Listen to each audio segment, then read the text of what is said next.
میں سب سے پہلے میں 3-4 فیزز میں بات کروں گا. پہلی چیز کہ جو پاکستان کا آج کرائسس ہے، اگر آپ کسی اکانومسٹ سے پوچھ لیں، کسی جو پولیٹیکل اکانومی سمجھتا ہے اس سے پوچھ لیں، اس ملک کی تاریخ میں اتنا بڑا کرائسس نہیں آیا جو آج آ چکا ہے.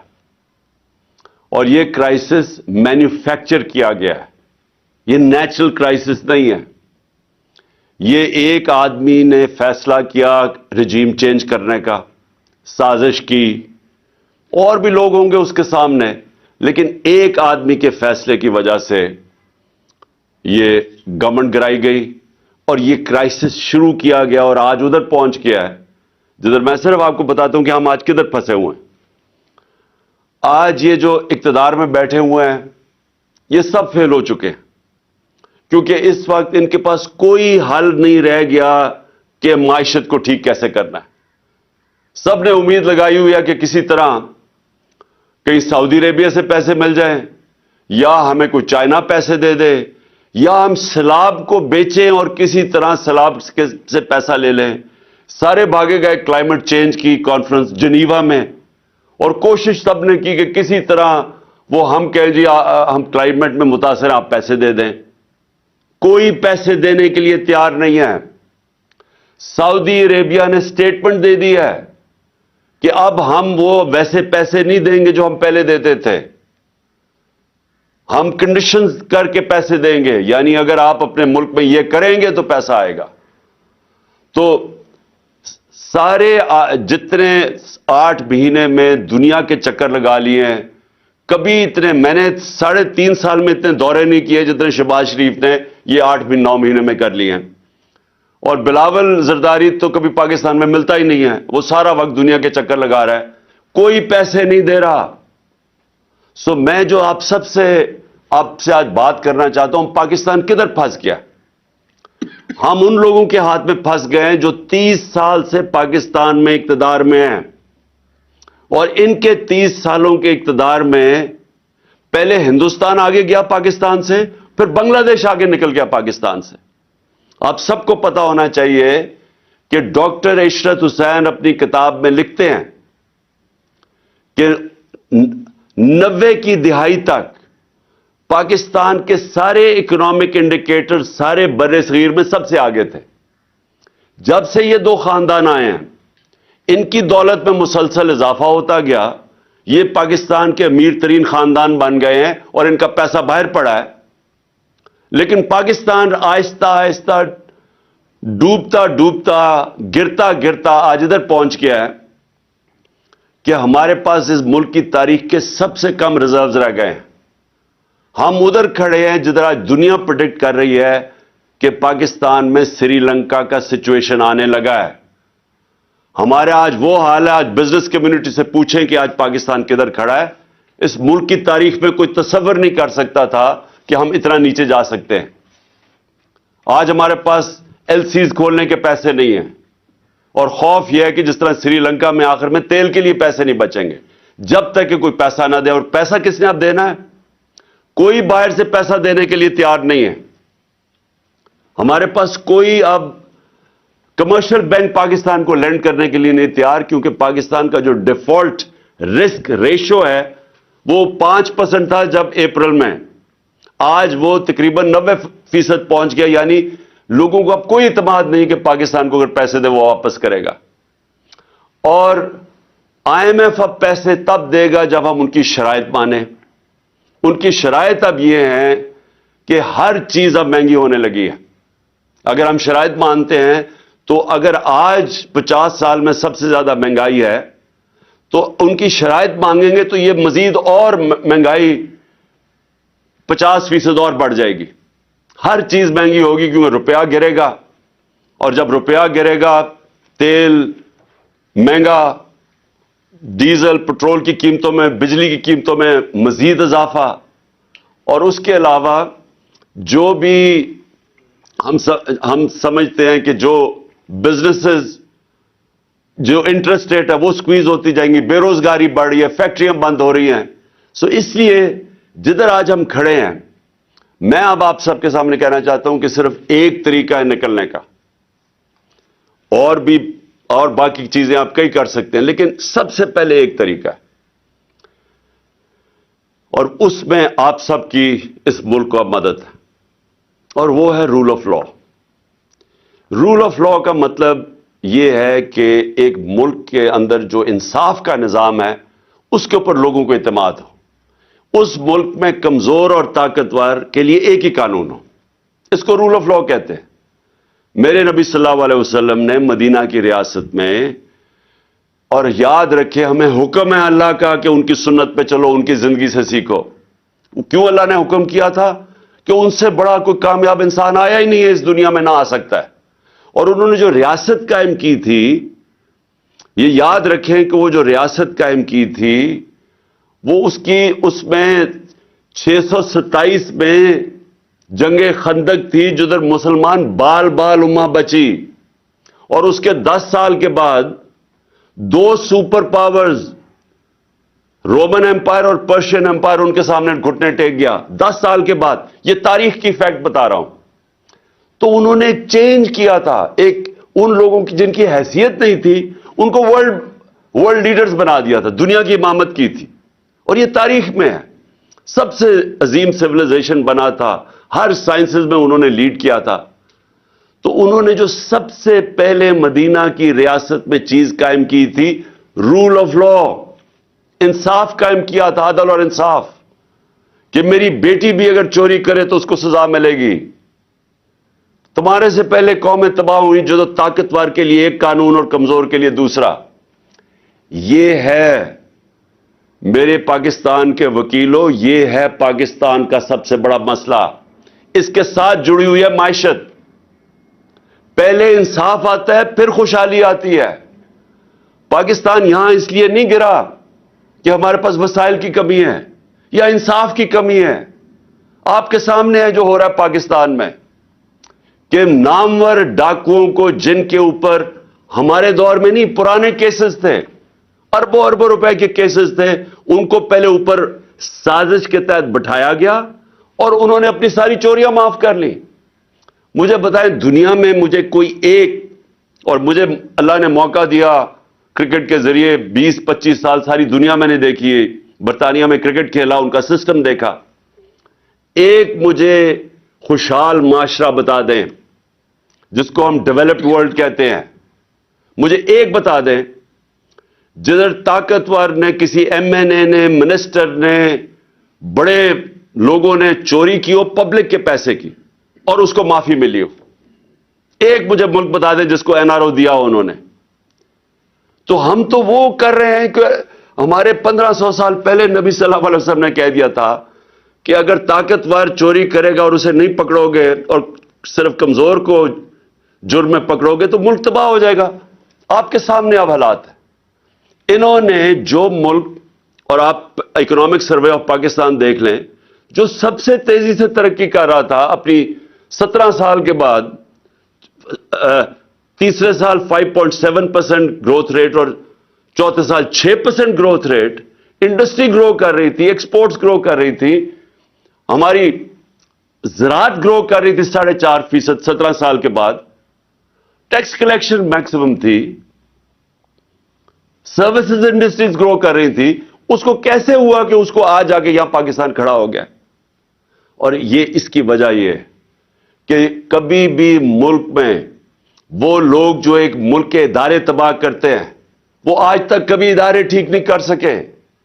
جو لوگوں نے معیشت 30 سال سے تباہ کر رہے ہیں، وہ آج کیسے ٹھیک کرنا تھا انہوں نے؟ یہ کون سا ذہن تھا جس نے پکڑ کے ان کو اوپر بٹھا دیا؟ تو آج اب آگے کا راستہ میں آپ کو بتاتا ہوں۔ آگے کا راستہ بھی آپ کے ہاتھ میں ہے۔ یہ سٹرگل ہے پاکستان کی رول آف لا، طاقتور کو قانون کے نیچے لے کے آنا، کسی کو این آر او نہ دینا۔ جب تک لوگوں کو ہمارے انصاف کے نظام کے اوپر اعتماد نہیں ہوگا، خوشحالی نہیں آنے لگی، اس سے نہیں نکلنے لگے۔ اور میں آج آپ کو کہوں، کیونکہ میں سب سے بہتر بیرون ملک پاکستانی کو جانتا ہوں، سب سے زیادہ انہوں نے میری مدد کرکٹ کے زمانے سے ان کو جانتا ہوں۔ اس کے بعد جب